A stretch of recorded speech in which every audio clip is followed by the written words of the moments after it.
Welcome in, book lovers. This is Chris Storm Books, and we are in conversation with everyone in the book world. We're looking for the buzz, the trends, the stories behind the stories, and even a few secrets. Let's get started. Welcome back, book lovers, literally all over the world. We're super happy to have you back here today. We know why you're loyal followers, because it's authors like we have with us here today.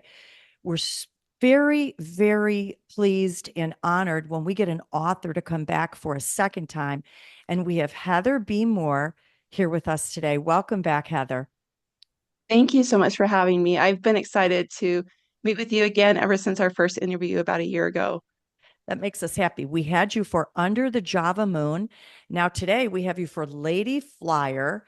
Kristen and I really enjoyed it. We can't wait to dive down deep. But as you know, we like to tell our listeners a little bit about you before we get started. Heather is a USA Today bestseller and award-winning author. Now, I clarified this with her before she came on. Yes, 90 books, maybe even over 100 now, Heather? I think it's just over 100. Wow, that's Probably need to amazing. count. That's amazing. You write primarily historical and hashtag her story fiction about the humanity and heroism of the everyday person. That's why we love it so much. You publishing in a breadth of genres. You dive into the hearts and souls of the characters. Yes, we can attest to that. You're meshing your love for research with your love for storytelling. And I want to tell our listeners, so Heather's historicals and thrillers are written under the pen name H.B. Moore. She writes women's fiction, romance, and inspi nonfiction under HeatherB.Moore. She writes speculative fiction under Jane Red. And then you add this in your bio, which I think is funny. This can all be quite confusing, so her kids just call her mom. Right. You know what else I got? I was telling Kristen, I really admire that you are transitioning to all these different genres, because seldom authors feel the freedom to do that. But we're not limited in our writing ability, and you're exceeding in every one of those. Thank you for doing that. Now, Well, you're welcome. one more cool thing about you. She attended the Cairo American College in Egypt, the Anglican School of Jerusalem in Israel. And I love this. Despite failing your AP high school English exam, you decided to be a writer. That's a good thing, too. And earned a Bachelor of Science at Brigham Young University in something other than English. Okay, you're giving us all hope for anyone who wants to pursue a career and maybe they had a little mini failure or someone told them not to do it. Go for it. That's great. Right, exactly. Thank you. Good to see you again. Thank you. Well, Heather, we're here to talk about your newest release, Lady Flyer. We love this cover. We loved the book. And Chris and I have been talking about all kinds of themes with your book for the past couple of weeks. So, as you might remember, I'd like to give just a little background of what's going on in the story for our listeners. And if you want to add anything, please be our guest, since you are our guest. Now, in this story, we first meet our protagonist when she is 16. She's living in Houghton, Michigan, and she sees these barnstormer pilots that are doing these tricks and these amazing things with these very early airplanes. She has an experience that just ignites a fire in her, and she vows one day that she wants to fly airplanes. Now, back then, women weren't doing any such thing, but in her mind, that was not a deterrent. As the years go on, we have these gathering storm clouds of World War II, and she's got an idea. Women can be a part of the war effort. And so she wants to do that as an aviator.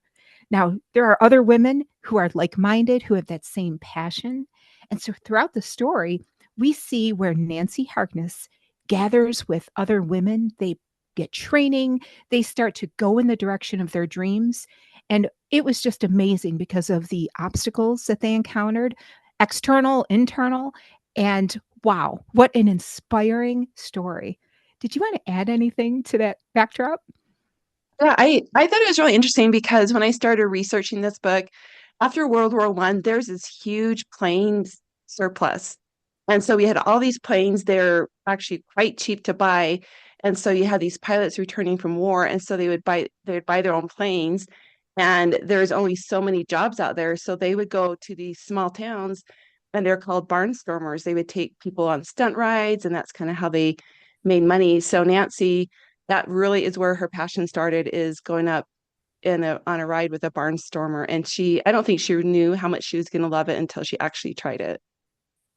Yeah, she put a lot on the line, even money-wise, to make that Mhm. happen. I thought that was a fantastic introduction because we saw that passion ignited. Well, yes, she was a daredevil, let's face it. And she loved Mhm. the thrill of flying. And I just wanted to be her throughout the whole story. One thing that you showed us during this time period in history is that Nancy had a lot of bigoted prejudices against her being a pilot. Um, I was happy to see that she had some key supporters who were men. She had her father, her brother Robert, her boyfriend Bob Love, and her brother offered her these lasting words that I really loved. Don't ever stop flying, sis. Promise me you won't. You made history come alive for us in the very hearts of the people that are gone from this world. Women and all marginalized people will be empowered by this story. I want to say for our listeners, here is something surprising. Nancy's mother did not want her to fly. Nancy's headmaster at her school, Milton, a woman, was appalled by her flying. There was something heartbreaking about women not supporting women during that time. We still sometimes see it today. I had to ask you, in your research of Nancy, was she driven just because of her passion for flight, or maybe the fierce opposition ignited a little fire inside her?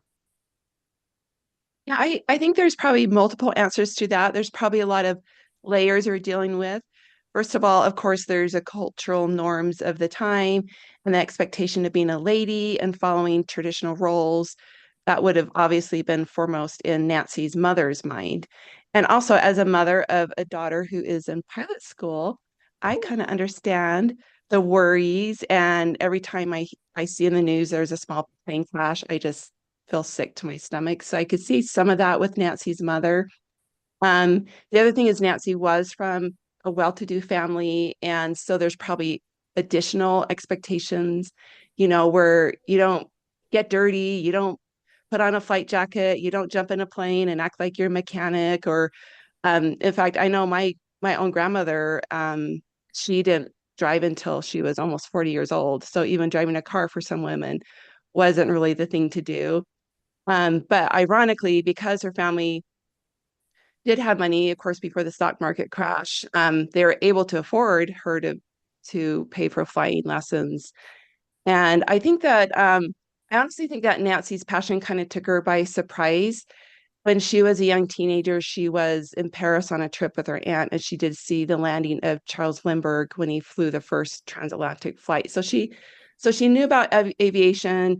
She was seeing it growing and developing and becoming this really amazing concept around her. And there's inventions, it seems like, every day.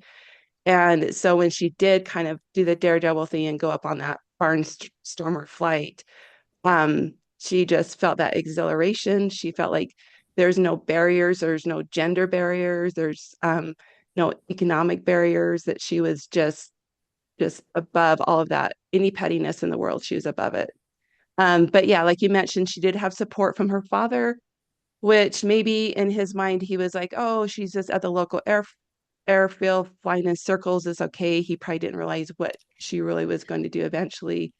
And her brother was kind of a daredevil himself. He was always pushing the envelope, and he just was that kind of man that he just didn't seem to have any pretense. He's a bit of a maverick, and he just was excited about his little sister following her passion. Yeah, I love that. And so I have to say, little shout out to your daughter, how proud you must be of her doing this. And there was something in Nancy in that first scene where she continued to try to go home and find more money to pay the barnstormer to take her up into the air. And so same with your daughter. In all women, I think when you find that passion, whatever it might be, as I've said to my own kids, you have to seize it. because Yeah. that is probably what you're going to be good at. It's probably going to be your gift. And you may not be happy every day, but for the most part, you're going to love your life. Yep. Yeah. You're willing to fight for it. If it's your passion, you're going to have the down days, but they're not going to set you back. That's great. I want to ask you, Heather. Nancy and some of the other originals, as they were called, experienced very profound disappointment after a decision by the military. There were planes that were sitting grounded in Niagara Falls, my hometown, and elsewhere, and they were in need of pilots, but they were not happy about what the military had decided to do. And I don't want to give too much away. Something Bob said to her at the time really struck me, and I want to ask you a question about it. He said, "Without you, the tide of war wouldn't have changed so soon. Working Women working in the manufacturing plants, women mechanics building warplanes, women delivering the planes to the air bases. You were the backbone." Now, at that time, neither Nancy nor Bob could have foreseen what was about to happen just Mhm. 20 years later in the 1960s with women and the feminist movement. So I wanted to ask you, do you think that the experiences of women during the war that he was alluding to helped usher in the feminist movement? Or did it usher in the 50s where we had more women staying at home and returning to the home? What do you think the relationship is there? That's a really good question. I wanted just to bring up first, like when you write a book like this, I've had readers reach out to me and say things like, "Oh, my grandma was a mechanic on airplanes," and or my great aunt sewed parachutes. In fact, when I was researching this book, I went to the Hill Airspace Museum, which is about 30 minutes from me. And they have like, the Air Force is there. And I talked to Air Force vets who had told me they had been trained by former WASP. And so these women that had flown as a WASP during World War II, and then they ended up training other pilots. And so you have like this full circle moment of all these women going to work during the war. They're all working for a cause. They're also gaining new skills. A lot of them maybe have not worked outside the home in that type of capacity. Um, but they're really putting their hearts and souls into these jobs. And so you feel that unifying effect, when you're in the same industry and you're working and you're supporting each other, where I feel like some of them probably did long for, oh, I wish I could stay at home, especially if I had children. I wish I could, be at home again, but this is just kind of a short time period that I need to be at work every day. But then as the war ended, I'm sure there were a lot of mixed feelings of, I really love this job, or I felt like I can progress, or I can learn more things or new things. And some just wanted to kind of say, no, I want to stay at home and, pass along my knowledge to my children that I'm raising. But I also think that it's one thing to have a choice, and it's another thing not to have a choice, where a lot of these women didn't have a choice. They were sent back home. And now today we do have a choice. We can sometimes just work at home and we can do both. We can be a mother, we can go into the workforce, we can balance it.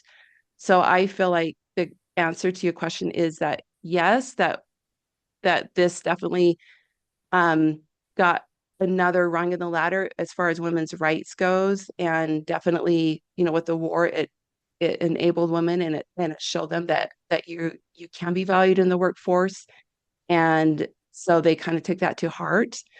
Um, and so I would just say though that there's probably, I mean, you can't really say all women did this or all women did that, of course, because we're all still different. But I grew up in a home where my mother was working um, by choice. She didn't have to. My father did. He was a professor. My mother taught school, and also my grandmother taught school. Both my grandmothers were school teachers as well. One was widowed, and so for her, it was a necessity. The other one, as soon as her youngest was in kindergarten, she went and got her teaching certificate renewed. And so yeah, it's a complicated question, but definitely I think helped shape that feminist movement in the 60s. Yeah, very interesting. My grandmother was one of those who went to work for a little bit in the Bell Aerospace factory Oh, in wow. Niagara Falls during the war, and then subsequently stayed home, during the 50s and had that Yeah. same trajectory. So that's very interesting what you shared. And we see these themes, just you're laying the foundation for so much in this book. That's why I just thought it was so interesting. Thank you. Well, I love that you're showing that women could make a difference even back then when they weren't treated equally. And for our readers, you brought up some interesting facts about female pilots back then. The qualifications and requirements were not always just between men and women. I'm going to name a few. Women who were pregnant could not pilot. Women in menopause could not pilot. The age cap for a woman pilot was 25 to 35 years old. Wow. But then, when in crisis, as you just mentioned, during the war, suddenly women were allowed to ferry the planes for the Army Air Corps. They were teaching the pilots how to fly. They were risking their lives, but they were only considered civilian pilots. They were never allowed the non-combat military service titles. I want to throw this little fact in, despite Eleanor Roosevelt fighting on their behalf. I just sat there and thought, there's something really honorable about any woman today or yesterday who fights for a cause, who wants to join a cause without getting the notoriety. Just satisfied sometimes that they're able to help in the war effort and they're able to make a difference. Was that a little bit who Nancy Harkness Love was? Yes, I mean, I believe so. And you brought up the point of sexism, which was really quite mind-boggling, especially when this was relatively modern America. Other countries were far ahead of America in this, and they allowed women to ferry planes like England did, and the Soviet Union actually had an all-female bombing squad. So you have Nancy Love and also Jackie Cochran, who is part of the program. And Jackie had been petitioning for military inclusion since the very start of the war. And Eleanor Roosevelt was connected with Jackie, and she had published multiple times in her column about supporting women ferrying pilots and about saying, why are we not using this wonderful resource that America has? And it wasn't until the bombing of Pearl Harbor that the Army Air Corps took the petitions from both Nancy and Jackie seriously. And it was really based on simple math because they said, well, if the women could ferry the planes, then that allows the men to free up their time so then they can train for combat and then go into the war. And so it literally saved the military hundreds of thousands of hours for the women to do this service. But in order to get the women militarized, it would have to go through Congress, which would have been just months and months of red tape. And so that's why the women were brought in as civilian pilots, which which was great to get the program started. But at the end of the program, it meant that there was no military benefits, no veteran help that came. There were women that died in the service and they had no funeral recognition. And so the families had to raise the money to transport the bodies. They didn't have military honors at their funerals. And so there's definitely setbacks. And the interesting thing is, of all the research I've done about Nancy, is is you obviously had to have that heart of courage to just go fly a plane, right? But she was not necessarily an attention seeker. There were female pilots who were. I mean, we know Amelia Earhart, she, set incredible records. There's a lot of women that entered air races. They're breaking records left and right. But Nancy, even though she loved flying, she was also very careful, methodical about it. And which actually made her a good leader because she was in it for like the greater good and the bigger picture and not just for her own, setting records, that type of thing. Mm-hmm. That's wonderful. Thank you. We've talked a lot about history and overcoming obstacles, but also at the heart of your story were beautiful friendships and relationships. And I want to ask you about one of those, and that is the relationship between Nancy and Bob. Now, he cherished her, he supported her, he never answered for her, he tried to open doors when he could for her. And many men at that time were not so open minded. So I wanted to ask you a little bit about, why was Bob different? Do you think it's because maybe they met on equal footing, so to speak? Yeah, I do. I think so actually one of the reasons I picked Nancy Love to write about, because when I was talking with my publisher, we wanted to write about we were talking about a female aviator that was based in the United States and contributed to the war effort. So there's quite a few to choose from. And I picked Nancy Love as I started reading her story and read about her husband. I thought, wow, he really contributed a lot as well. But they had that unique relationship where they kind of butted heads when they first met, but they were also very supportive of each other, and especially him of her. And so it made me think of, well, who was Bob? Like, what was his upbringing like? And he kind of also grew up in a more wealthy family. And he went to boarding school as a kid, and he ended up at Princeton for a short time, but then he dropped out because he also fell in love with aviation in his early 20s. And he decided he wanted to start an air school. And so he was also a bit of a maverick, I think, like Nancy's brother. And so I think she was drawn to someone that was similar to her brother as far as like attitude toward women and supportive women. And so that's why I think they connected. But of course, Nancy was a fully skilled pilot when she met him. So it wasn't like she was on this journey of should I, shouldn't I? Like she wanted to fly and it was already her passion. And so he just, that's who she was. And he kind of knew what he was getting into when he met her. Um, and also maybe more on a serious note is he had almost died of polio as a child. His brother had died of a disease. And so I think he embraced life to its fullest. He knew that life was short, and he was not the person to tell someone they couldn't follow their own dreams. Yeah. I loved that there was a mutual respect there and that Yeah. things built from there. It was a really beautiful story, just that angle. Well, that's wonderful. Well, first of all, we love talking to you about your stories because they're always Mhm. so deep and so many really cool themes running through them. Before we let you go, I wanted to see if you might share what you're working on next, maybe a little clue. Oh, sure. So we're just starting edits on my next historical novel. It's on Julia Child. And she, of course, is the big French chef. And the first half of the book deals with her years serving in World War II for the OSS, which is a precursor to the CIA. And she worked in Ceylon, which is now Sri Lanka. And that's actually where she met her husband. She was 34 and her husband was 10 years older. And then the second part of the book is how she ends up in Paris he works for the government over there. And she falls in love head over heels with French cooking, and she has to learn how to cook it herself. And so it starts this huge journey of, I think it was I can't say the number of years, but it was like over 10 years before she finally got her cookbook published. So it's like just and it's a totally different story than this book. It's because Julia Child is just a personality that's just larger than life, and her entire life was just fascinating. I cannot wait to read that book. I That know sounds Chris probably the same thing. Oh my great. goodness. Well, wonderful. Well, thank you. I'm going to tell our listeners how to get in contact with you. I know they will want to. They're going to want to pick up this fantastic book. And you've got a website, HBMoore, MOORE.com. You're on Pinterest, on Instagram, on Facebook, on X. And we just encourage everyone to run out, get this wonderful book. There's just so much to think about and talk about with this one, and it's entertaining. So thank you very much for coming on the show to talk about it.